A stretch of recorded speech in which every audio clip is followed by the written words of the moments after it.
Hello, and welcome to the CCF Online channel. We are excited for you to be part of another worship experience. We pray that what you learn here today will deepen your relationship with Jesus. Enjoy the message. Praise the Lord. Ngayon po sa ating pong pagpapatuloy ng ating pag-aaral ng Jesus Unboxed, kung napansin po ninyo na si Jesus ang regalo ng Diyos sa atin. And alam natin, ito sa December 25, biruin nyo, eksakto, no? Sunday. And alam nyo, marami siguro kayo nagplano na kayong reunion, nagplano na kayo ng party, o nagplano kayo ng mga gagawin sa araw na yon. May I encourage you, pray for your relatives and invite them to come. Alam nyo kung bakit? That would be the greatest reunion that they will ever have in their lives. Bakit? They will be reunited with Jesus. Can you imagine? Especially for those who have not known Jesus yet. Yan ang pinakamagandang pagkakataon for them to have a chance to know Jesus. Dahil sa araw na yon, yan po ay evangelistic message. Kaya may I encourage you to bring your relatives. Okay ba yan? Mga kaibigan, habang nagkakainan kayo, bakit hindi tayo pumunta ngayon sa CCF? Ganyan. Yayain niyo po sila. Okay? So, let's continue now with our series. Sa Jesus Unboxed, ito napansin natin, itong regalo ng Diyos napaka-special. Sabi ng Lord, si Jesus is the Word, the Creator, the Life-Giver, the Satisfaction, one of the Triune God, equal with the Father and the Holy Spirit. He is the unlimited God, the bread of life, the Christ, He is the life changer, the truth, the light, the shepherd, the Lord of life, the King, the love, our comforter, the true vine, gives the Holy Spirit. And last Sunday, He is our high priest who prays and intercedes for us. Dito po, isipin nyo, itong regalo na to, pagpasok natin ng chapter 18 at 19, ito po yung unang bahagi ng climax ng Gospel of John. Bakit climax? Kasi isipin nyo ng mabuti, itong mismo na siyang Diyos na may likha ng langit at lupa, siya po ay magdurusa sa kamay ng kanyang mga nilikha at ililigtas. Pag-isipan niyong mabuti yon. Wala kayong mahahanap na gano'n. Isipin mo, siya na gumawa sa'yo, napalito siya para iligtas ka, sa yung kamay na yan, nang magliligtas niya, doon siya magdurusa. Pag-isipan niyong mabuti. Kaya po ito po ay napaka-importanting usapin. Medyo mahaba po yung kabanatang ating pag-aaralan, pero hindi natin mababasa lahat dahil sa kakulangan ng oras. Pero may I encourage you to read it in your home, in your own time. Basahin nyo at hingin nyo sa Diyos, Lord, kausapin nyo ako dito. Dahil napakaraming yaman ang nakalagay sa John chapter 18 and 19. Okay ba sa inyo yan? Parang napakalalim na nang naisip nyo ngayon. Hindi nyo pa nababasa yan, ha? Isipin nyo pag nabasa nyo na. Di ba? Now, punta tayo ngayon dito. Now, ngayon po, ang ating pag-usapan ay napaka-importante. Gusto ko lang po ikwento sa inyo, nung bata po ako, nakikwento ko naman sa iba sa inyo na nakaka-attend, laki po ako sa isang pamilya na hindi masagana. Ibig sabihin, relatively, masasabi kong poor. Dahil ang tatay ko po ay isang enlisted personnel. Pag sinabi enlisted, hindi siya opisyal sa sundalo, siya po ay sarhento. At ang nanay ko po ay guro sa high school. Isipin niyo po mabuti, at siyam kaming magkakapatid. No? Yun ay hindi pa ho kasali doon yung mga kamag-anak naming nakatira sa amin, ha? Kasi taga-probinsya kami at kami lang ang mayroong natitirahan dito sa Maynila na nauupahan ng mga panahon na yon. So yung mga kamag-anak namin sa probinsya na nag-aaral dito, sa amin din nakatira. So napakasimple po. Mga 23 kami sa bahay. Type ninyo. Ngayon, yung aming budget, napaka-tight po niyan. Talagang masikip po yung aming pong budget. Kaya po, yung aming pamasahe papunta lang sa eskwelahan, medyo talagang super tipid. Ang nakwento ko sa inyo na madalas ang pamasahe ko papunta lamang sa eskwelahan, kulang pa. So yung pabalik, bahala ka na. Parang ganon. Ngayon, alam nyo, nakaka-amaze po, lagi po ako naglalakad. 13 kilometro ang nilalakad ko. Kaya naranasan ko po magtinda ng pandesal. Ewan ko, narinig nyo na yung pandesal. Mainit. Mas maganda yung hot pandesal. Ganyan, no? Ewan ko kung narinig nyo na yon. Ganun kami. Kasi hindi ko po afford nung time na yon yung pot-pot. Yung pot-pot, ganyan. Wala ako nun eh. Hanggang sigaw lang ako. Pero sa awa naman ng Diyos, kaya sanay na sanay ako magsalita ng malakas eh. Diba? Kasi na-exercise ba? Ngayon, naranasan ko mag-tricycle driver, mag-jeepney driver, iba-iba akong karanasan. Pero isang tanong ko sa Diyos, Panginoon, ba't mo ako nilikha? Nilikha mo lang ba ako para maghirap at magdusa? Ba't ba ako nandito? Yun ang tanong ko eh. Sabi ko, ba't ako nandito? Parang ang labo naman. Ang dami kong mga kaibigan. Hindi naman, ayaw naman mag-aral. Ang dami-daming pera. Kami gusto namin mag-aral. Wala kaming pera. Ba't ganun? Pinahirapan mo ba kami? Alam mo, nakakagulat. Ang Diyos sumasagot. Sa isang hindi mo inaasahang paraan. Piruin mo may dumaan na jeep. At ang lakas ng tugtog. Alam niyo kung ano tugtog? What am I living for if not for you? Yan, sabi palayo na eh. Yeah. And alam mo, tawang-tawa ko dyan. Alam mo yung kantang yan? Hindi ko alam yung kantang yan eh. Hindi ko talaga alam. Yun lang ang narinig ko yung... Tapos nakakatawa, nung Biyernes, nagdadrive ako, bigla narinig ko yung kantang yun. Hindi ko na ninatapos kasi mabilis lang eh. Nandito na kagad ako. Yeah, pero iisip-isip ko, ano kaya yung kantang yan? Kasi tama-tama. What am I living for if not for you? Sabi ko, ano kaya kasunod dito? Kasi na-ano ko yun, na-intriga ako eh. Ganun pala, yun din. What am I living for if not for you? Niloloko na ito. Inuulit na pala. Ano kaya yung pangatlo? Ano kaya yung susunod? What am I living for if not for you? Sabi ko, talagang loko-loko itong kanta na ito. Pinatay ko na. Sa totoo lang, nung panahon na yun, hindi ko naintindihan anong gustong palabasin ng Diyos. But eventually, since that particular part of that song kept on ringing on my ears and in my heart and mind, it somehow ginamit yun ng Diyos to finally understand what am I really here for? Ano talaga dapat ko ipamuhay? Now, have you ever asked that question? What are you really living for? And to so many people, they're so busy trying to earn, but without even understanding why. What are you really living for? Yan ang ating pag-uusapan ngayong gabi. Kaya ang ating pamagat, Jesus died for us. Live for Him. Jesus died for us, live for Him. Maaaring sabihin nyo, so what if He died for us? So what? Si Rizal died for our country. Does it mean that we need to live for Rizal? Oh, di ba? Some claims na, si Ninoy died for the Filipinos. Should Filipino live for Ninoy? Dapat ba mabuhay ang mga Pilipino para kay Ninoy? Siyempre parang, hindi naman. Siyempre, kung isipin nyo, nga naman.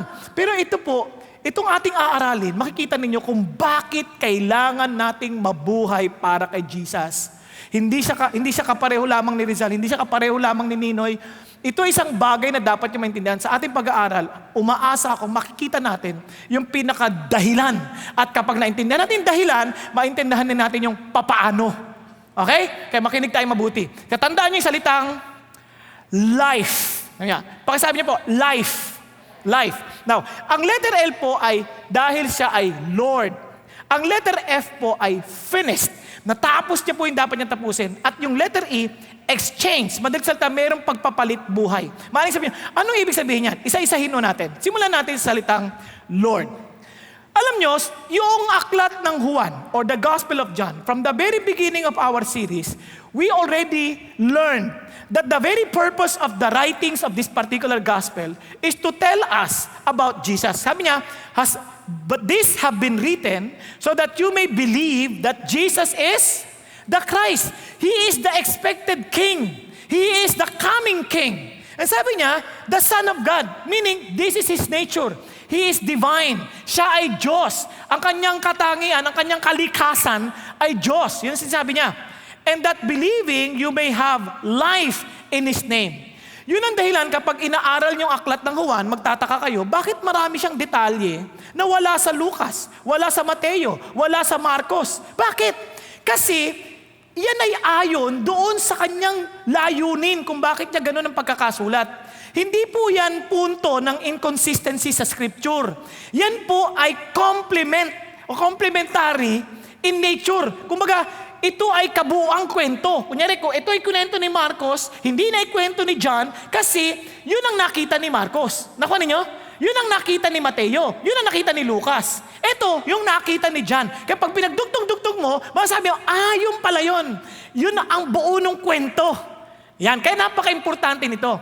Ngayon sa layunin ni John, gusto niyang diinan na si Jesus ay Diyos. Now, kaya mahaba yan, chapter 18 and 19. Verses 1 to 11 pa lamang, ang dami-dami ng yaman dyan. Kaya lang, dahil sa kaunti lang ang ating panahon, baka abutin tayo ng Pasko Titap. Tingnan na natin, diretso na tayo sa verse 4. Tingnan nyo So Jesus, so si Jesus, alam niya ang lahat ng mangyayari sa Kanya. Kaya siya ay lumabas at nagsabi, sino ang inyong hinahanap? Napansin niyo ba? Ito si Jesus, alam niya na lahat yung mangyayari. Now, pag-isipan niyo mabuti. Kung siya ay aarestuhin ayon sa kwento na ito, at kung ikaw ay merong krimen na ginawa, at ikaw ay aarestuhin, pag-isipan niyo mabuti, anong dapat mong gawin? Pag dumating na yung mga aresto, magtago ka na. Magtago ka na kasi pag maaresto ka na ito na pagkakataon mong tumakas. Alam mo naman ito ang nakakagulat kay Jesus. Si Jesus hindi nagtago, lumantad pa. At sinong hinahanap ninyo? Isipin niyo mabuti. Alam niyo kung bakit ganun ang pagkakasulat ni John? Gusto niyang patunayan sa ating lahat na ang may control sa pangyayaring ito, hindi ang mga sundalo ng Roma, hindi si Judas, at hindi ang mga opisyal ng sacerdote or officers of the priest. Hindi sila ang may control.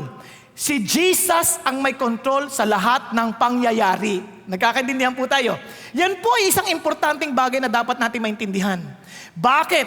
Dahil siya ang Panginoon. He is Lord. Now listen to this. Ngayon, para lalong masalungguhitan yan, pakinggan ninyo yung kanyang sagot.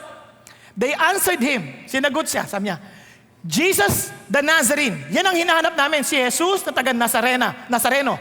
Si Jesus na Nazareno. Sabi niya, he said to them, I am He. And Judas, who was also betraying him, was standing with them. Sabi niya, I am He. Ngayon, ito, pakinggan niyo mabuti Yang salitang I am He. Sa Grego yan, walang He. Yan ay nilagyan ng He dahil sa grammatical purpose para tama yung grammar. Pero ang totoong salin niyan, I am. O, naalala niyo yung I am? Naalala niyo yung aral natin sa Exodo? Ano yung I am? Ito yan. Sa Exodo, babalikan ko lang para maalala ninyo. Si Moses, sabi niya sa Diyos, tingnan mo, pupunta ako sa anak ng Israel. At sasabihin ko sa kanila na ang Diyos ng ating ninuno, pinadala ako sa inyo. Ngayon, pag tinanong nila, anong yung pangalan? Anong sasabihin ko sa kanila? Yun ang sasabi niya Tama ba? Tama naman yung pagkakasulat, ano? Okay. Tuloy tayo. Sabi ni God, kaya sabi ng Diyos kay Moses, I am who I am. Hindi ko alam sa Tagalog Meron ba kayong kopya ng Tagalog? Ako yung ako. Pero English na lang para consistent. At ang sabi niya, sasabihin mo sa anak ng Israel, I am has sent me to you. I am ang nagpadala sa iyo. Alam niyo yung pangalang I am? Yan ay pangalan ng Diyos. Kaya ito si Jesus Christ, nakakagulat. Sabi ko, hinahanap namin si Jesus na Nazareno. Sabi niya, I am. Para yan, gamitin ni Jesus. Yan ang kagimbal-gimbal. Bakit mo ginagamit yan na yan para sa Diyos? Kasi sinasabi ni Jesus, ako yung Diyos. Tingnan ninyo kung bakit importante yan. Ang sinasabi ni Jesus ganito, sa buong John, mapapansin ninyo, lagi niyang ginagamit yun, I am the bread of life, I am the light of the world, I am the door, I am the good shepherd, I am the resurrection and the life, I am the way, the truth, and the life, I am the true vine. Now listen to this. Nung meron siyang pakipagtalo sa mga sacerdote, ano sabi niya? Truly, truly, I say to you, before Abraham was born, I am. Alam niyo kung ako yan, sa English, sabihin ko lang, before Abraham existed, I was. Tama ba? Bakit I am? Because Jesus wants to emphasize to these people that He has no beginning, because I am, verb to be, I have no beginning, I have no ending, I have no because. Ang ibig sabihin, I am not dependent on anything, I'm not dependent on anyone. In fact, everything is dependent on me because I am. That's the name of God.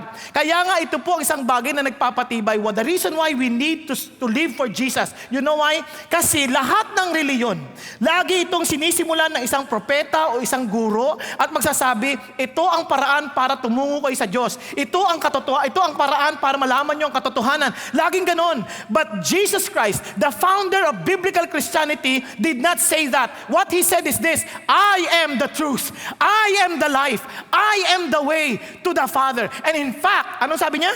Ito pinaka-importante. I am the uncreated being. I have no beginning. I have no end. I am God. I came here for you. Yun ang dahilan kung bakit ang biblical Christianity is very superior above all other beliefs. Bakit? It was God who came to us. Hindi tayo ang naghahanap ng paraan to go to God. He came to you, He came to me. Nagkakaintindihan tayo? Okay po ba yan sa inyo? Parang malungkot pa kayo eh. Tigbali, huwag kayong magalala. Tuloy nyo lang yung tulog din nyo. Itutuloy ko yung sasabihin ko. Now, tinan nyo po, importante ito ha. Tinan nyo. Lalo pang pinagtibay ni Jesus. Bakit? Anong nangyari?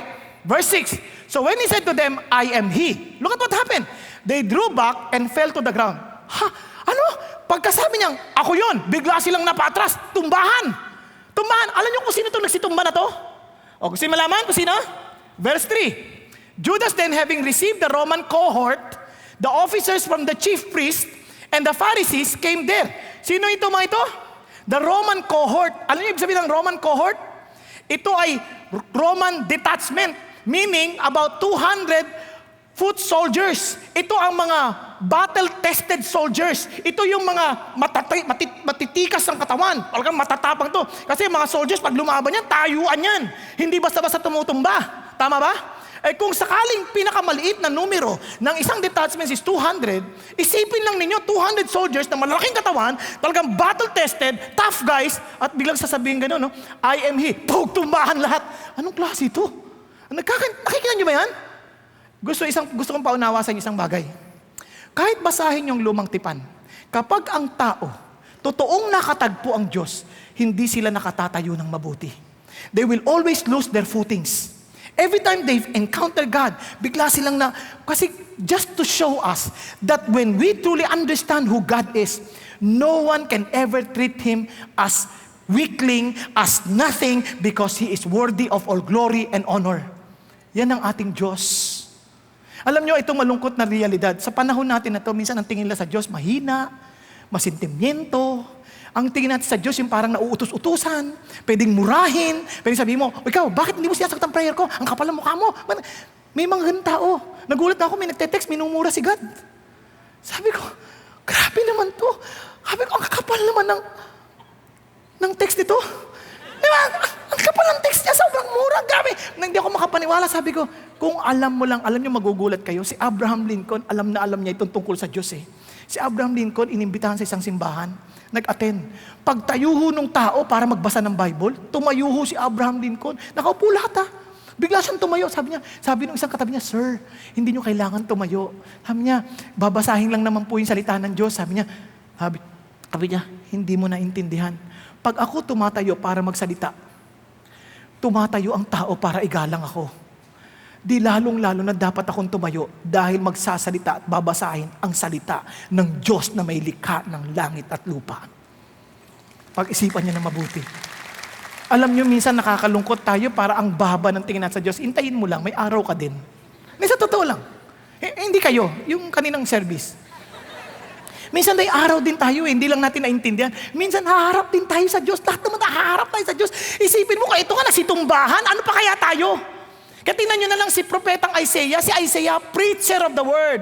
Once a preacher, anong tingin nyo sa preacher? Matindi yan, yung labi niyan, ang lupit niyan. Nagsasalita yan patungkol sa Diyos. Tingnan nyo naman, nung pumasok siya sa templo, at ang nakita niya yung mga cherubim, mga anghel, sumisigaw ng banal, banal, banal, at ang usok ay talagang binalot ng usok yung templo. Tingnan nyo, sabi ni Isaiah, woe is me, for I am ruined. I am a man of unclean lips. What? A prophet, messenger of God, a man of unclean lips? Sabi niya, and I live among the people of unclean lips, for my eyes have seen the King, the Lord of hosts. Naintindihan niyo ba yun? Sabi niya, wala na ako dito, sira na ako rito. Sabi niya, wala na ako, I'm falling apart. I'm falling apart. I cannot stand this any longer. I'm dead. I'm destroyed. I'm a man of unclean lips. Prophet, a man of unclean lips. Kasi bigla niyang nakita ang totoong Diyos. The holiness of God. Parang ganito yan. Kapag ikaw ay may isang malaking bagay na dumating bigla-bigla, halimbawa lang, may malaking elepante, tumatakbong mabilis. Ganyan. Obviously, pag dumaan sa'yo, kahit hindi ka tamaan yan, you will lose your footing. Tama ba? Isipin niyo yung Diyos na napakadakila. Ako po, nakakatrabaho ko po yung mga pastor natin dito, ang mga pastor natin dito, maniwala kasi hindi, ang tatalino, ang gagaling, nagulat po. Kung hindi lang po sa Diyos, I will always feel insecure. And I will always feel inferior. Ang tatalino, saan kayo nakakita? Magna cum laude, na economics sa UP, tapos meron isa nag-aral sa Harvard, tapos isa, ako, saan naman ako? Paris lang. Far Eastern. Hindi, joke lang. Hindi totoo yun. Hindi ako graduate ng Far East. Nag-aral po ako sa parking space beside Ateneo. So, alam nyo? Tapos, kung magsalita sila, ang huhusay. Alam nyo, sinasabi ko kagad, God, being with these people, oh, grabe parang, and imagine you working with God. Sige nga, kung doon pa lang tumatagilid ka na di lalo na yung Diyos ang kasama mo. Nagkakaintindihan tayo? Yun ang dahilan kung bakit ito mga to, nagtumbahan ito. Alam nyo kung bakit? Kung si Jesus lang, ipapahayag niya talaga yung kanyang totoo niyang kapangyarihan, tumba tayong lahat. Hindi nyo kailangan matulog. Tiyak tulog kayo. Hindi, totoo lang. Tiyak yun. Kasi ang kapangyarihan, pero pigil yan, pigil. Kaya niya lang ginawa yan kasi itong sabi ni Jesus, I told you that I am He, so if you seek me, let this go their way. Sabi niya, to fulfill the word which He spoke of those whom you have given me, I lost not one. Ano sinasabi ni Jesus? Sinasabi ni Jesus, kailangan nyo malaman kung sino ako because I'm in command here. The Roman cohorts are not in command. The officials of the Pharisees are not in command. Judas was not in command. Jesus is in command because He is Lord. Kaya sabi niya, kasi during that time, kapag hinuhuli yung pinaka-considered dangerous rebel, for example, si Jesus was considered an insurrectionist, a dangerous insurrectionist. Obviously, ang kanilang protocol, kuhulihin din nila pati yung followers. Kaya kung meron 200, at least 200 foot soldiers, hindi yan kasya kung yung crowd nakaikot kay Jesus. But at that time, 11 followers were with Jesus. Lalabing isa lang. Kaya kayang-kaya yan. So kung labing isa to, isipin niyo mabuti, lahat ito, they are in mortal danger. And they would be killed. And they would be tortured as Jesus experienced. At hindi lang yun. Hindi mo na sila maririnig. But Jesus promised that He will not lose any one of them. Kaya anong pinakita ni Jesus? Tumbahan sila and sabi nila, huwag nyo silang gagalawin. If you need me, then take me. But don't touch them. Amazing, no? Isipin mo kung yan ang Panginoon mong talaga si Jesus. Yung boss mo, yayariin ka, tapos talagang nilulupig ka dahil matuwid ka. Ano sabi ng Lord? Don't you dare touch my anointing. Don't you dare touch my people. Alam nyo, mahawakan mo man yan, hindi ka magwawagi dahil may araw ka sa akin. Yun ang sinasabi ni Jesus. Type nyo. Kaya hindi nyo na kailangan, nyari, kinat kayo, nagdadrive kayo, kinat kayo, huwag nyo nang pansinin. Wala yun. Wala yun. Ano sinasabi ni Jesus? Anak, kinat ka lang. Isang araw, pag hindi nagsisiyan, cut ang ulo niyan. Nakuha niyo ba yung sabihin? Kung hindi magsisisiyan, walang pupuntahan yan. Kaya nakuha, Lord, dinaya ako, Lord, bumili ako ng ilaw. Hindi pa, dapat kumukuti. Yun isang kutap lang. Ganun na, wala na, Lord. At ayaw ng papalit. Anak, wala yan. Ilaw lang yan. Pera lang yan. Huwag mong intindihin yan. Isang araw, pag humarap sa akin yan, hindi nagsisiyan, maniwala ka sa akin, walang kinang sa mata yan. Nagkakaintindihan tayo. Kaya hindi nyo kailangan yung nababagabag. Kaya minsan, alam nyo, nakakalungkot, minsan nakakalimutan natin kung sino ang Diyos Di mo yun, nagtanong sa akin, Pastor, di ka ba natatakot? Bumababa ang pera natin. Anong kaya katakot ko? Wala akong pera. Siya lahat may hawak. Anong problema nun? Di ba? Hindi mo kailangan katakutan. Siya may hawak Pastor, di ka ba natatakot na nagtataas ang presyo ng gasolina? Ba't ka matatakot? Diesel ang gamit ko. Binibiro ko kayo, pero totoo yun. Ang sinasabi ko lang sa inyo, you don't need to be afraid because He is still in control. Okay ba yun? Bibigyan ko ng code huwag niyo kalimutan. May vault ang Diyos para sa iyo because He is in control. Huwag niyo lang nakalimutan, M633. Yun ang code. So every time you open that vault, just push M633 and for sure He will take care of you. Anong ibig sabihin? Seek first His kingdom and His righteousness and all these things shall be added unto you. Amen po. Jesus is still in control. Nakakaintindihan? Hello? Okay, tuloy tayo ngayon. Tingnan nyo, itong napaganda. Paano naman yung ginawa ni Peter? Si Peter, Simon Peter then, having sword, drew it and struck the high priest's slave and cut off his right ear, and the slave's name was Malchus. Dito maintindihan yung credibility ng Bible. Itong si John, because he's an eyewitness, dinagay niya pa ng pangalan Malchus para kung gusto mo, i-research mo. Ito, totoong nangyari. That this is something historical. At ang sabi niya kay Peter, si Peter, gusto sigurong pugutan ng ulo yung si Malchus. Nakailag, tengang inabot. Wala dyan, pero feeling ko lang. Feeling ko lang, alangan naman, ikaw naman makikipag-away, teka lang gagalawin mo ganyan, di ba? Parang ang labo naman, ano yan, lechon, ginawa mo na yung teka. Obviously, ang gusto mo, pugutan ng ulo yan para malabanan. Siguro, pabilis, oops, uy, dadali. Pero, ang galing ni Jesus, sabi ni Jesus, tinama, so Jesus said to Peter, put the sword into the sheath, the cup which the Father has given me, shall I not drink it? Now, ano sinasabi niya? Peter, ano ka ba? Ibalik mo na nga yung tabak mo, isuri mo yan sa lalagyan. Peter, listen to this. I am in control here. I am Lord, Peter. This is just part of the great plan of my God, of my Father. This is our great plan. I'm unveiling before your eyes. You don't need to fight this battle.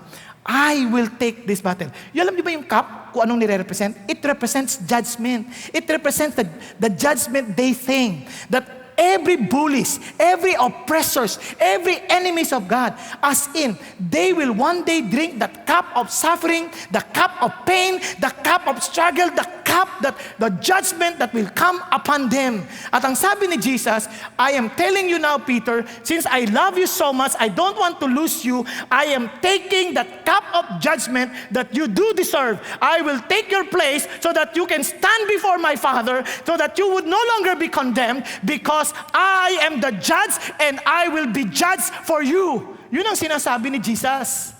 Siya ang tumatayo, hindi na ikaw. Kaya nga, kung feeling mo you are being maltreated here, you are experiencing injustice, kung wala kang Panginoong Jesus and you don't believe in the judgment day, you will always say, nako, wala na to, these injustices that we're experiencing in this world, this can never be fixed.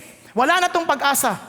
But because there is a judgment day, everything will be rectified one day. Amen po? Now, tingnan niyo pa. Maaring you're so very religious people, and religious person say, duty na lang, may judgment day, kaya magpakabait ka na. Kasi may judgment day para tanggapin ka ng Diyos. Wala, hindi ho yun ang sagot. Ito ang good news. Because Jesus the judge was judged in our place. Ano sabi ni Jesus? On that judgment day, since I took the cup of judgment, you will be declared not guilty. Kaya sabi ni Jesus, therefore, there is now no condemnation for those who are in Christ Jesus. Yun ang blessing natin. Kaya nga, yun ang dahilan kung bakit dito sa mundo na to, hindi ka takot. Kahit nadayain ka nila, hindi ka takot. Siyempre, gagawin pa rin yung best mo na hindi ka madaya. But even if they happen to cheat you, wala silang kalaban-laban sa'yo. Alam ito, nalulungkot ako. Meron mga Christmas party, may mga games. Minsan mga Christian Christmas party to nagdadayaan. Pero mga Christian nagdadayaan, manalo lang, kakahiya. Kasali ako ron. Sabi ko, Panginoon, ba't kami ganito? Kami na lang naglulukuhan pa. Ano niyo po yung sabihin? Talagang nakakalungkot. Sabi ko, ano ba naman to? Tapos, nung nagkikwento ako, may nagkwentong pastor. Naku, mas malala to, pastor. Ito, laro ng mga pastor. Nagdadayaan. Sabi ko, Panginoon Diyos, patawarin mo kami. Yun ang nakakahiya. Hindi natin alam tong ginagawa ng Panginoon sa atin. Nagsakripisyo na nga para lang iligtas tayo sa kasamaan. Ang sasama pa rin natin. Di ba tayo nahiya nun? Nakuha ninyo? Ulit, hindi kayo to yung ibang service. Hindi tayo ito. Ito, mababait kayo, natutulog kayo. Pero, grabe sila. Sinasabi ko na sa iyo. Sinasabi ko na sa inyo, ano sinasabi ni Jesus? I will take your place. I will take your place. Now, let's continue. At pansin nyo, kaya pagdating sa judgment, dinadaya si Jesus, si Anas, yung pinakabiyanan ng high priest, dinadaya si Jesus. Ano sabi ni Jesus? When he had said this, nagsalta si Jesus one of the officers standing nearby struck Jesus, sinapak si Jesus, saying, is that the way you answered the high priest? Look at Jesus. Sabi ni Jesus answered him, if I have spoken wrongly, testify of the wrong. But if I rightly, why do you strike me? Look at what Jesus is saying.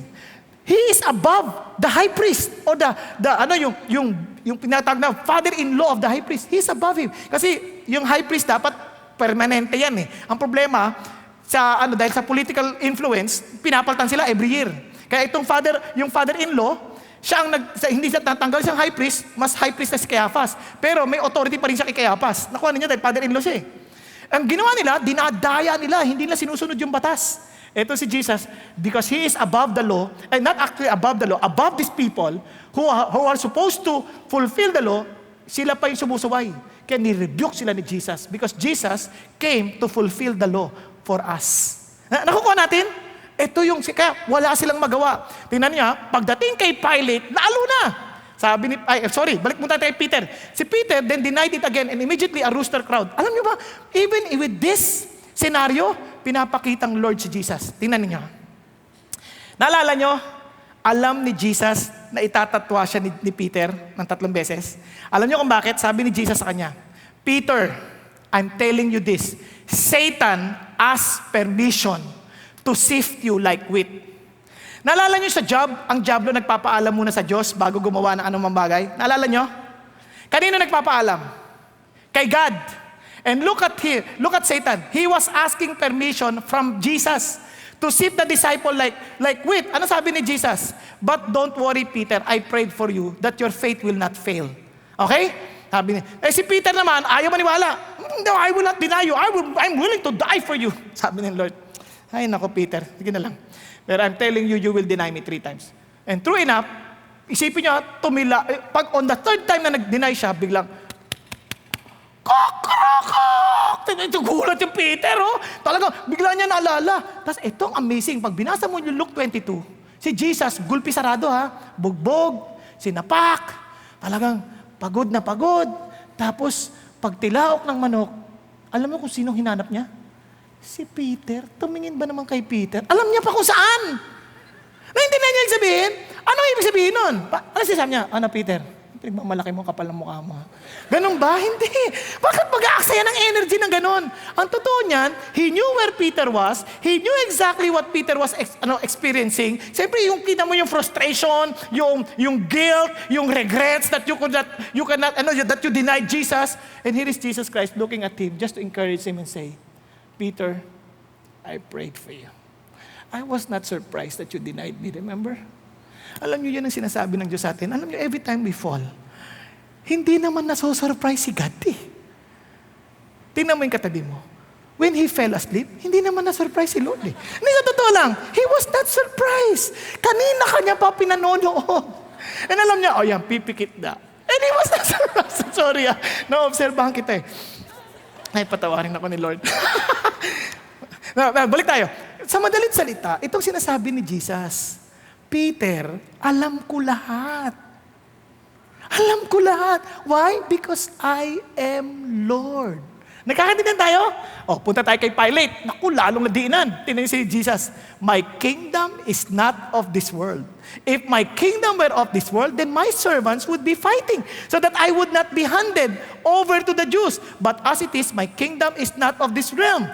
Sabi ni Pilate, so you are a king. Jesus answered, you say correctly that I am a king. For this I have been born, and for this I have come into the world, to testify to the truth. Everyone is of the truth. Here's my voice. Look at what Jesus is telling Pilate. Pilate, everything that's happening here, have you noticed? You cannot control me. Even if you want me to be released, not to be crucified, because you know that I'm innocent. Look at me, Pilate. You cannot do anything about it. This is part of the great plan of God, because I am still in control. And sabi ni Pilate, no, I'm in authority here. Let's go to John chapter 19. So Pilate said, you do not speak to me, ha? Sabi niya, you not know that I have authority to release you and I have the authority to crucify you? Ano sabi ni Pilate, ang yabang? Hindi ka ba nagsasalta, ha? Ayaw magsalta. Sasabihin ko to sa'yo, may karapatan ako kung papapako kita sa krus o hindi. Ano sabi ni Jesus? Pilate, mali ka, sabi ni Jesus. You would have no authority over me unless it had been given you from above. For this reason, he who delivered me to you has the greater sin. Ano sabi niya? Pilate, wala kang kapangyarihan sa akin. At ang lahat ng kapangyarihan mo over me ay bigay lang sa iyo doon mula sa taas. Kaya wala kang ipagmamalaki. I'm telling you now, I am Lord. I am in control. Nagkakaintindihan? Okay pa tayo? Okay, so tuloy tayo para lalong natin makita to. Ano sinasabi ni Jesus? Tingnan niyo ha. So Pilate also wrote an inscription and put it on the cross. It was written, Jesus the Nazarene, the King of the Jews. Nagreklamo yung mga priests. Sabi niya, don't write that. But they could not do anything. You know why? Therefore, many of the Jews read the inscription, for the place where Jesus was crucified was near the city, and it was written in Hebrew, in Latin, and in Greek. Those are the major languages during that time. Ano sinasabi ni Jesus? even the priest, they could not stop what needed to be written. Ano sinasabi ni God? I'm still Lord. So what's the point? Now listen to this. Kung totoo ang inaangkin ni Jesus na siya ay Panginoon, ano dapat ang ating kilos sa harapan niya?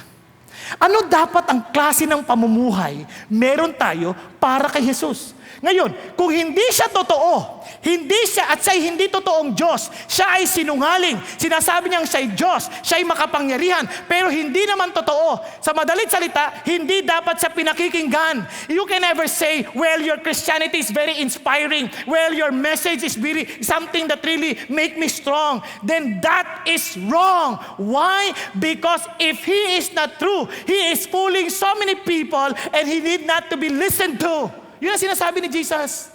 But if his claims are true, if he is what he claimed to be, then he deserves that those who believe that he is a true God, he deserves to be worshipped, he deserves to be loved with all of our hearts, with all of our soul, with all of our mind, with all of our strength. And every word he utters must be taken with seriously.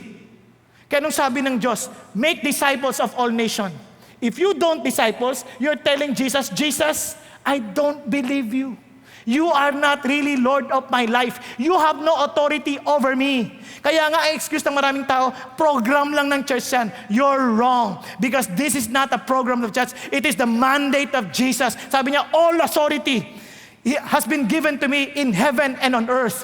Therefore, go and make disciples of all nations. That was a mandate given to those who really believe in Jesus, those who claim to be the follower of Jesus. But if you don't follow Jesus, it only means, Lord Jesus, you have no authority over me, and I deny who you are in my life. Kaya ang tanong sa inyo, kilala mo ba talaga si Jesus? Because if you believe that Jesus is truly God, and you believe what He claimed to be, ito ang tanong. If you will respond to Him with a lukewarm response, with a mild response, half-hearted response, you have no intellectual integrity. Sinungaling ka. Bakit? Hindi ka nakikinig, hindi ka nagbabasa, at hindi mo kilala si Jesus. At kaya sabi ni Jesus, one day, you will call me Lord, Lord, and I'll tell you, I never knew you. Depart from me, you doers of iniquity. Yun ang sinasabi rito.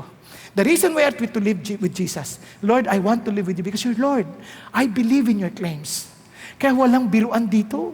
Kasi akala ng maraming tao, di okay lang yan. Alam mo, ang ganda naman sinasabi ka, pareho lang siya ni Muhammad, kasama siya ni Confucius, kasama siya ni Buddha, hindi totoo yun. Because sabi ni Jesus, I'm not a prophet, I'm not a teacher, I am God incarnate. I came for you. Now, if you don't believe that, then treat me as a lunatic. But if you do believe that, then you take my words seriously. Yun ang sinasabi ni Jesus. Okay pa po ba kayo dyan? Hello? Naintindihan po natin, kaya ho maging sa pagtatrabaho natin. If we believe that He is God, sa trabaho natin, we serve God even in our work. Kaya yung trabaho natin, todo para sa Diyos. Even at home, kung ikaw ay tatay, remember, you are a tatay to serve Jesus. Tama ba? Kaya pagbutihin mo pagiging tatay mo. Kaya kung ikaw naman ay asawa, mabuti ka asawa. Talagang pagbutihin mo para sa Diyos. Kaya nga ang utos dito hindi yung, oy, mahalin mo asawa mo. Kasi sabi ni God, hindi. Lord, dahil mahal kita, mamahalin ko asawa ko. Tama ba yun? Hindi. Oy, pagsilbihan mo asawa mo, gaya ng pagsisilbi mo kay Jesus. Kaya pag nagsilbihan mo asawa mo, sweetheart, ito na pagkain mo, kamusta ka na? Sweetheart, anong damit ang susuotin mo? Gusto mo ba yung plancha na to? Hindi yung, oy, tanda, ito na yung damit mo. Planchahan mo na yan. Kung na magtrabaho niyan, cobra ka naman. Lagi na lang ako. Ganun ka ba kung si Jesus ang kahurap mo? Hello? Sabi ng mga lalaki, yes, amen, brother, amen. Di ba? Kaya, pag-isipan nyo mabuti, kaya yung mga lalaki na bili ng bagay na hindi nyo kinukonsulta asawa nyo, tandaan nyo, hindi nyo pera yan, pera ni God yan.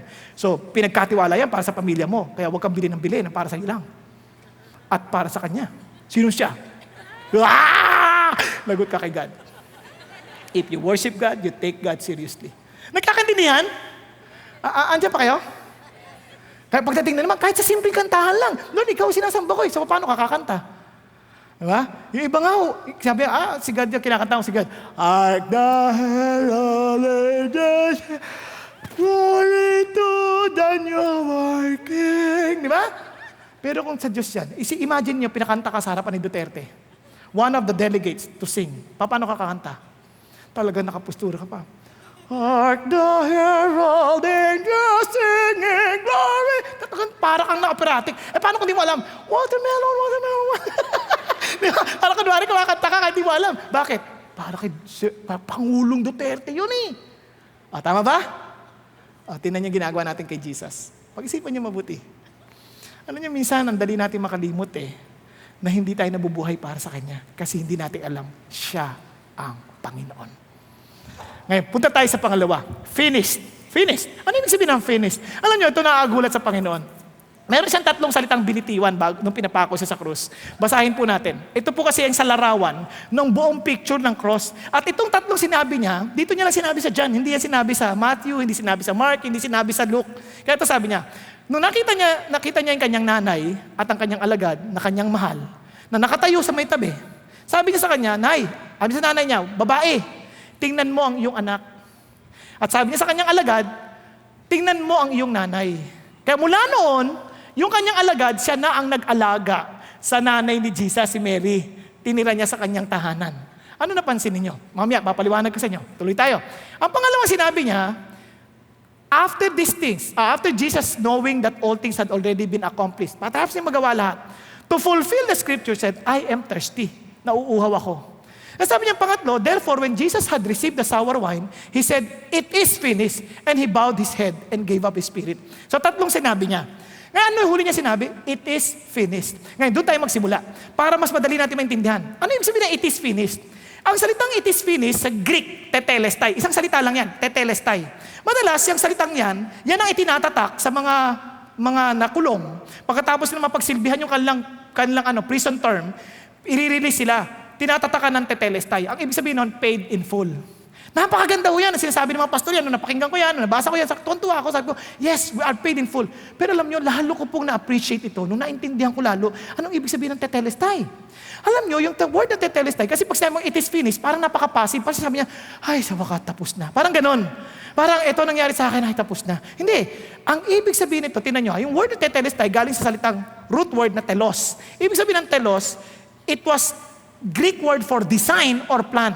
Ano ibig sabihin? Nung sinabi niyang tetelestai, ang sinasabi niya, mahinang-mahina to dahil pagod na pagod. Siyempre, I thirsty, nauuhaw, tuyo-tuyo. Tapos sabi niya, tetelestai. Parang ganyan. Parang sinasabi niya, nagawa ko lahat. Ayon sa plano, ayon sa disenyo, nagawa ko lahat. Walang isang bagay na kulang. I did everything. Totally finished. Yun ang ibig sabihin. So ano ibig sabihin nun? Tapos siya lahat. Anong ibig sabihin ni Jesus? Pakinggan ninyo, para maintindihan ninyo, dapat maintindihan nyo yung I thirst. Ito ang sabi. Sabi ni Jesus, kasi meron siyang in-accomplish. Meron siyang ginawa. Ano yung accomplishment niya? Christ also died for sins once for all, just for the unjust, so that He might bring us to God. Sa madaling salita, ang buong plano ni Jesus, why He was crucified on the cross, why He came here on earth, was to make sure that you and I will be brought to the very arms of His Father. Badala niya tayo doon. Not an inch, not a nano distance that will really separate us from the Father. So, ibig sabihin, walang any space. Nagawa niya lahat at wala ka nang magagawa pa. Sa lahat ang gumawa. Alam niyo, sabi ng isang pastor, nung si Buddha mamamatay, sabi niya, never cease striving. Strive and not ceasing. Ang sabi nga nun, sige ka na sige. Sabi ni Jesus, ito, dare not to strive. I've done it all. Nakita niyo yung diferensya? Wala ka na daw magagawa para mailapit kay God. Wala na, sinagot niya na lahat. Totally cleared ka na. You are welcome to the family of God. You are welcome to the very presence of the Father. Yun ang sinasabi niya. Anong ibig sabihin nun? Pansinin niyo, He suffered everything on the cross. Pero itong amazing.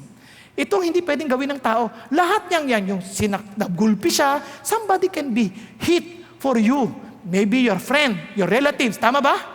Para sa inyo, pwede siya magulpi. But one thing that He can never do, He can never go to hell for you. What do you mean? What do you mean? Now listen to this. Ito ang ibig sabihin. When He said that Jesus knowing that all things had already been accomplished, nagawa niya na lahat. To fulfill the scripture, I am thirsty. Alam niyo po ba ibig sabihin ng thirsty? Sabi ni T.M. Keller, in the Bible, thirst is an extremely oft-used metaphor for terminal, spiritual, agonizing emptiness and death. If you go through Isaiah, go through Jeremiah, go through the Psalms, when people are away from God, they said to be thirsty. Sa madaling salita, lahat tayo, there is a longing in our soul to be quenched by God alone. It's like being quenched with the thirst of water. Kumbaga physically, pag nauuhaw tayo, nadidehydrate tayo, ano naramdaman? Parang nanunuyo tayo, nagdadry, tapos parang nasusunog yung kaluluwa natin. At ang sinasabi ni Jesus, ganyan din sa kaluluwa. Yung kaluluwa may ganyan, na pag nauuhaw ka, nadidehydrate ka kasi malayo ka sa Diyos, the source of living water. Kasi sabi sa Jeremiah, sabing ganoon, I am the fountain of living waters. God is the fountain of living waters. Ang karang problema nyo, you went to somewhere else. You are looking for water somewhere else, not from me. Kaya nga, na yung gumuha kayo ng sarili yung cistern, broken cistern, that cannot hold no water, kaya lalo kayong mauuhaw. Ngayon, isipin nyo to hindi pwedeng substitute. Kung kayo sakaling uhaw, nasa gitna kayo ng dagat, never dare to drink ocean water. Dahil titiyakin ko, lalo kayong mamamatay sa uhaw. Nakuha ninyo? Ang sinasabi ni God ganito, there is no other substitute. Only God can really quench your thirst, your soul, your spiritual thirst. Kasi yung spiritual thirst na it's a picture of separation from God. O saan ko nalaman yan? Naalala niyo yung kwento ng Luke 16? Naalala niyo? Naalala niyo yung mayamang lalaki na laging magara ang damit? Naalala niyo? Tapos si May Lazaro na punong-puno ng sugat, dinedilaan ang aso? Tapos pareho silang namatay, naalala ninyo? Dahil sinasabi sa atin ng Diyos, pareho tayo. Mayaman o mahirap, mamamatay. Gwapo o pangit, mamamatay. Naintindihan natin? Matangkad o maliit, mamamatay. Tingnan mo yung katabi mo. Yan din. Isang araw. Nakuha ninyo? Ano sinasabi ng Diyos? Kahit uminom ka ng maraming collagen, patay ka din. Walang magpapapigil ng pagtanda at kamatayan. Wala. Ang problema, nung matay ka, automatic dadaling ka sa lugar mo. Ngayon, yung mayamang lalaki, nandun sa flame, umiiyak. Anong sinisigaw niya? He cried out and said, Father Abraham, have mercy on me. Send Lazarus so that he may dip the tip of his finger in water and cool off my tongue, for I am in agony in this flame. Anong sinasabi niya? Sabi, kung ikaw yung uhaw na uhaw, sana man lang isang bucket of water, sana man lang isang pitchel. Anong sinasabi niya? Isang patak lang. Isang patak lang. Ganun katindi yung kanyang panunuyo. Ganun katindi. Kaysa sa impyerno, hindi yung sunog sa labas ang pinakamatindi. Ang pinakamatindi, yung sunog sa loob. Because you know that the only person who can satisfy that burning desire in your heart, the thirst in your soul, is the very presence of God, which will never happen. Bakit? You are separated from Him. You are dead because you are separated from life, separated from God. Yun ang ibig sabihin ng death. Kaya nung si Jesus Christ nasa krus, He did not just die on the cross. Natitiis niya lahat. Pansinin niyo, matitiis niya. Nung pinapako siya, ano sinabi niya? Father, forgive them for they do not know what they are doing. Naalala ninyo? Noong siya po ay iniinsulto, ano sabi ng lalaki? Kung talagang Diyos ka, bakit hindi mo iligtas sarili mo? At iligtas mo rin kami. Pero anong ginawa niya? Isipin niya, hirap na hirap ka na huminga. Hirap na. Sabi mo, sabi niya, iligtas mo. Alalahanin niyo lang po ako. Ano sagot niya? Today. Kasi sa atin, pag nagbabasa tayo, mabilis, today, you shall be with me in paradise. Tandaan niyo, nakapako yan, tapos hindi makahinga. Today. You shall be with me. Tama? Tama ba? Tapos nakita niya nanay niya, woman. Hindi mabilis yun.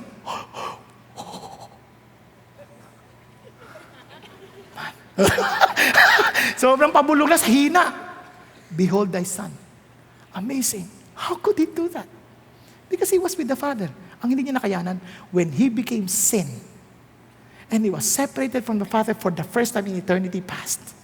Ano sabi niya? My God, why hast thou forsaken me? At alam niyo kung anong kasunod yun? I thirst. I am thirsty. I need you, God. I am thirsty. I'm experiencing hell for these people.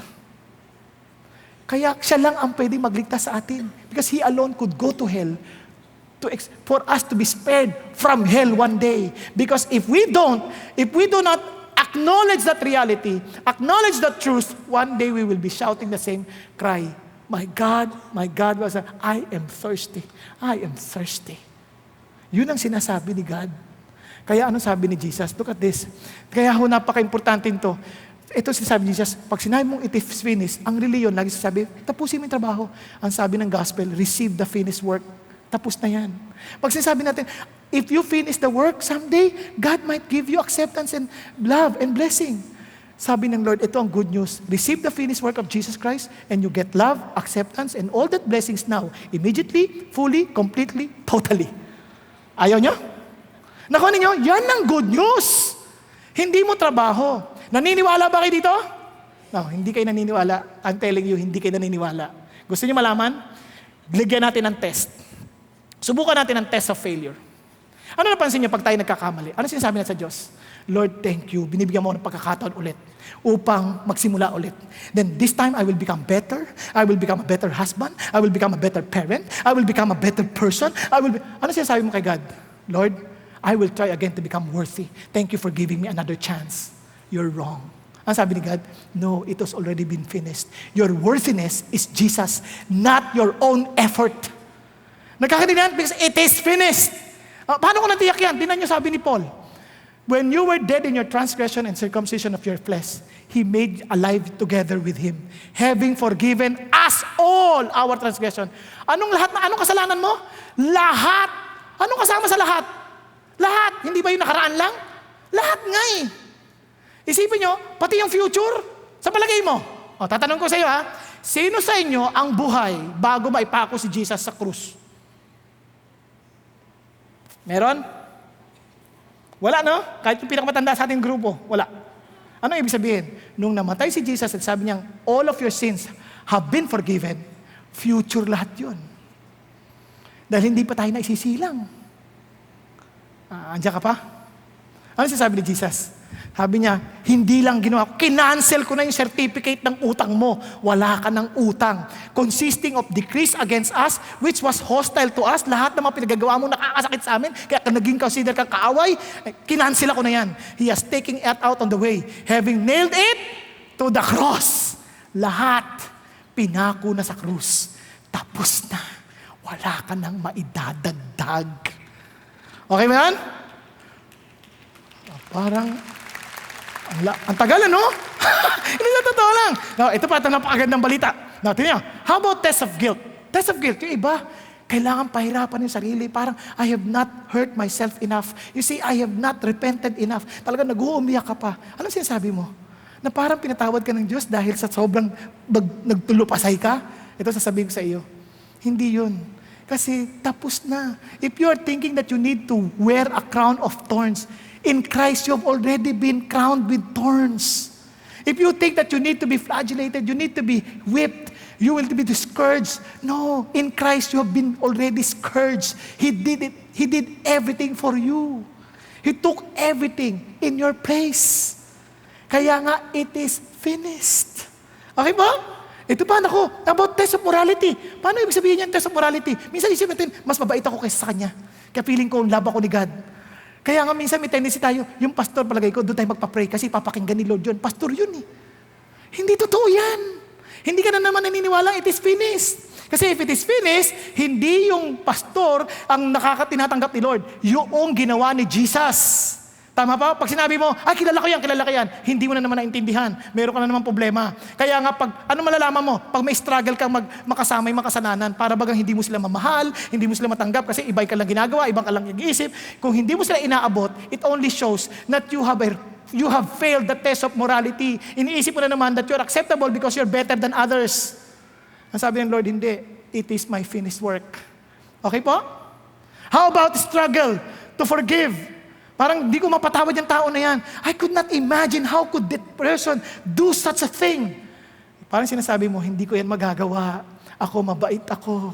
And sabi ni Lord, if you cannot forgive, it only means you don't trust that it has been done, finished. How about addiction? Inisip natin, if I only have this, I would be satisfied, I would have enough, and I would be loved. Ang sabi ni Jesus, no. If you believe that it's been finished, Jesus would be your full satisfaction. Okay po? And finally, balik tayo doon sa last word. When Jesus saw his mother and disciples whom he loved, standing nearby, he said to his mother, "Woman, behold your son." And he said to the disciple, "Behold your mother." And that hour, the disciple took her into his own household. Ano sinasabi ni Jesus? Because of the cross. Because of the finished work of Jesus. Ano sinasabi ni God? Sabi niya, eto na yung kanyang mother. Eto siya yung panganay, dying. Siya nag-aalaga sa nanay. Tama ba? Sino dapat ang mag-alaga doon pag namatay na siya? Dahil wala na si Joseph. Yung mga kapatid. Kanya lang ang problema, yung mga kapatid ni Jesus during that time, hindi naniniwala kay Jesus. Baka hindi ka nagtatanong, may kapatid ba si Jesus? Basahin nyo John chapter 7, ang dami niyang kapatid at mga kapatid na lalaki at babae. And since they are not believers, followers of Jesus at that time, hindi sa kanila pinasa yung relationship. Doon sa disciple, ang sabi niya, "Mother, behold thy son. Son, behold thy mother." Ano siya sabi? Your relationship, spiritual relationship, because you're both followers, my followers, are stronger than your blood relationships. Kaya nga tayo, nung naging Christian, yung mga kapwa nyo Christian, mas matibay dapat ang relasyon na yun. Kasi you belong to one body of Christ. Kaya lang hindi nyo malalaman yun, kasi hindi tayo magkakakilala. Maliban na kasama kayo sa small group. Tama ba? Tama ba? Yun ang dahilan kung bakit kailangan makilala, kasi todo ka dyan dapat eh. Dapat willing ka to die for that brother. Yun ang sinasabi ni Jesus. Kaya nga tinan nyo sabi ni Paul. Sabi ni Paul, so then while we have opportunity, let us do good to all people. Kaninong tao? All. Tama? And especially to those who are of the household of the faith. Meaning to say your identity is no longer dependent on your surname. Ano ba apelido mo? Ano ba? Ikaw ba si Ayala de Sobel? O Sobel de Ayala? Hindi na yun. Pantay-pantay na tayo sa kamay. Kasi we belong to the body of Jesus. Ano ba yung pedigree mo? Ano ka ba? Amerikano ka ba? Afrikano ka ba? Pilipino ka ba? Chinese ka ba? Wala nang issue dyan. Because in the eyes of God, our relationship because of Jesus is stronger than our pedigree, than our race, than our surname, than our status, social status. Hindi na yun ang basis. Si Jesus na. Okay mo ba yan? Okay, parang malungkot kayo Tingnan mo yung katabi, sabi mo, hindi man tayo magkamukha. From now on, you are my sister. You are my brother. You are my father. You are my mother. Kakaintindihan? Hello? Andyan pa kayo? And finally, the word exchange. Exchange. Now, alam niyo po, you will never experience the finished work of Jesus. You will never experience the power of His being Lord if you have not exchanged your life with His life. Tingnan niyo si Joseph of Arimathea. He was a disciple of Jesus, but secret one for fear of the Jews. But he asked Pilate that he might take away the body of Jesus. And Pilate granted permission, so he came and took away his body. And look at this guy, Nicodemus. The one who had first come to Jesus by night. Remember, he was also afraid of the other religious leaders. Also came bringing a mixture of myrrh, aloes, and about 100 pounds weight. Ang bigat. Ano sinasabi natin dito? These are people who were afraid of the Jews, who were afraid to come out because they don't want to be identified with Jesus. But when Jesus died, they realize that this is really God. And they're willing to lose their position. They're willing to lose their reputation. They're willing to lose everything. Sa lahat naman, bakit kayong kapalalantad? Patay yung sinusundan mo. Kasi this is no longer about us. It's now about Jesus. It's an exchange of life. Friends, you need to understand something. Christianity is an exchange deal. Look at this from chapter 18 and 19. From the Garden of Eden to Garden of Gethsemane. We were ashamed, we sinned, pero Jesus took that shame in Gethsemane. The chains of sword took up. We are trying to please God. I will fight for Jesus. I will kill for Jesus. But sabi ni Jesus, no. I will take the cup and I will fill your cup to overflow. Yun ang sinasabi ni Jesus. How about personal judgment? The Annas judgment, which is unfair, but Jesus' judgment is righteous. How about the kingdom? I belong not to this kingdom, but to the kingdom above this world. Yan ang sinasabi ni Jesus. And the chains of trees, remember that we fell because of the tree of the knowledge of good and evil? Sabi ng Lord, I was hanged on the tree that will make you either good or evil. What about the chains of position? Ang sabi ni Jesus, friends, it is finished. But if you don't acknowledge this, you're finished. Nagkakaintindihan? What's your choice? Now, before we end, sobra. So, okay lang ba? Extend tayo konti. Okay lang, traffic naman Traffic, tsaka kanina ka pa naman tulog. Okay lang tuloy ka. I want you to hear a testimony of a brother before I end, who experienced an exchange of life. Here is Alan Gray Sobrebega.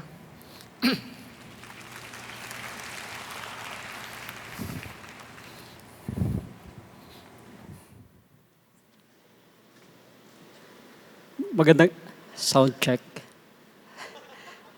Magandang gabi po sa lahat. I grew up in a broken family. I was only the boy among 5 children. My father was always drunk and violent towards me, to my mother, and my siblings.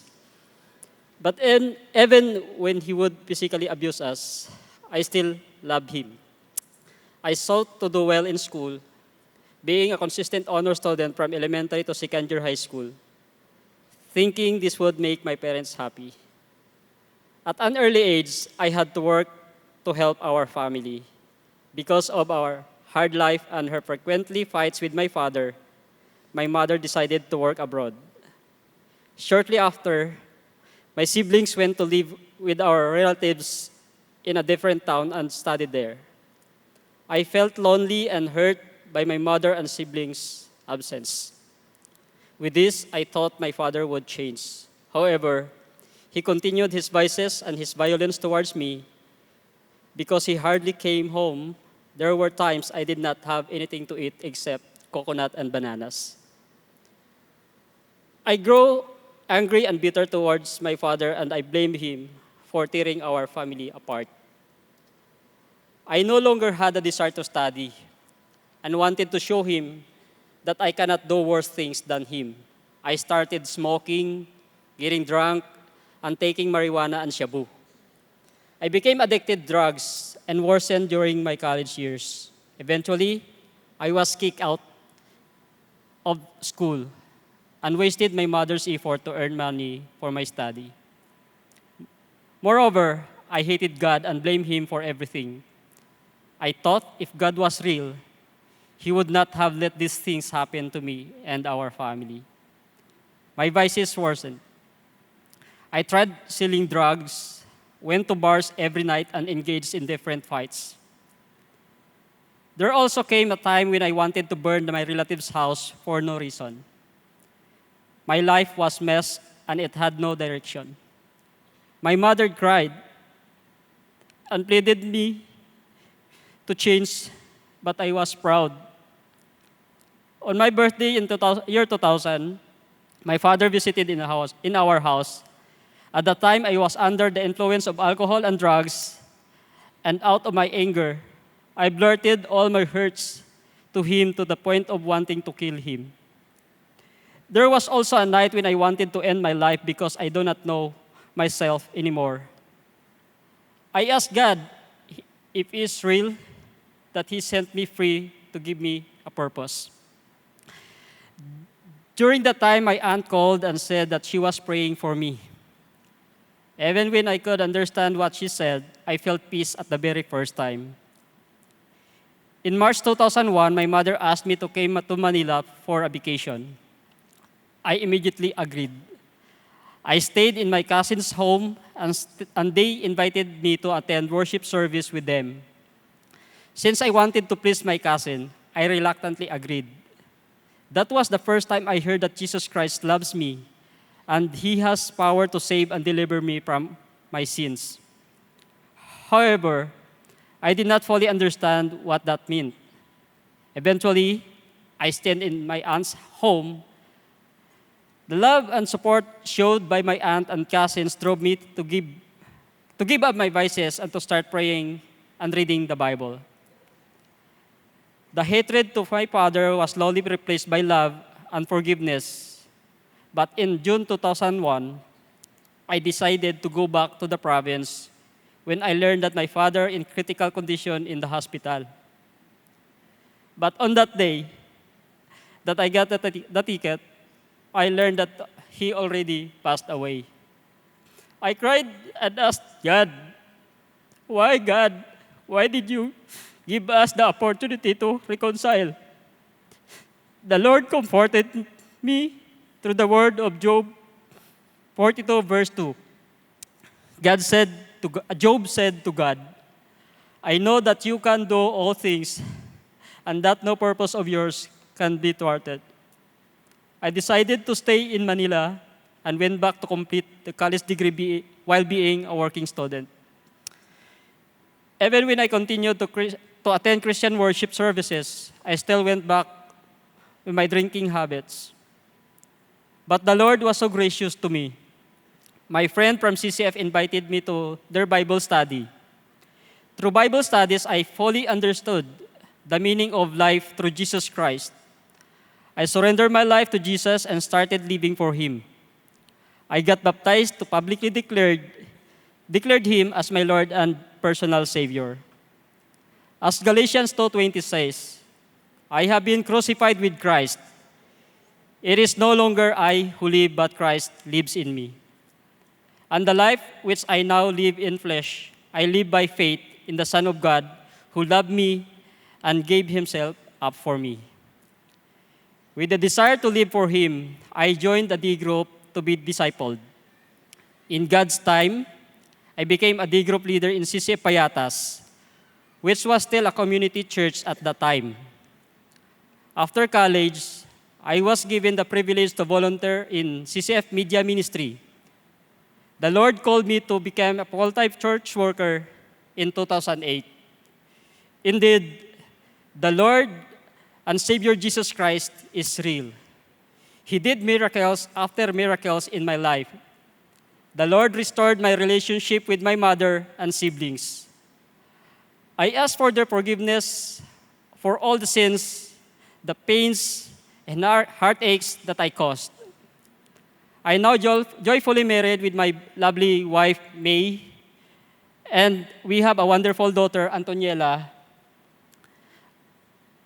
We are currently serving the Lord through our D12 and D group in CCF Bacoor.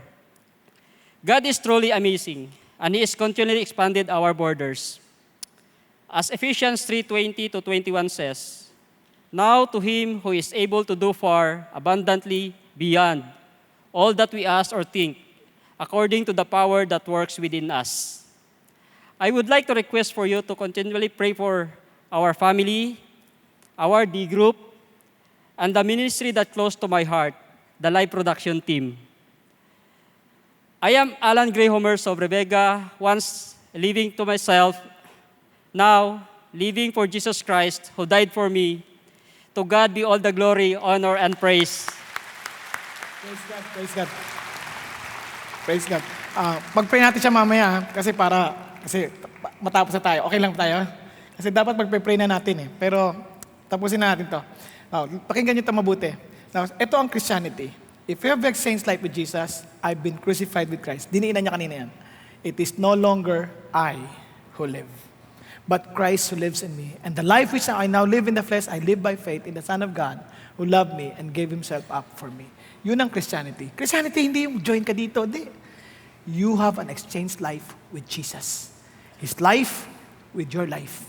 Kaya your life is no longer for yourself. It is always for Jesus. Nakakanindihan? Kaya nga, ito ang life natin. Lord, because He is our Lord, because Jesus is who He claims to be, and I accept that.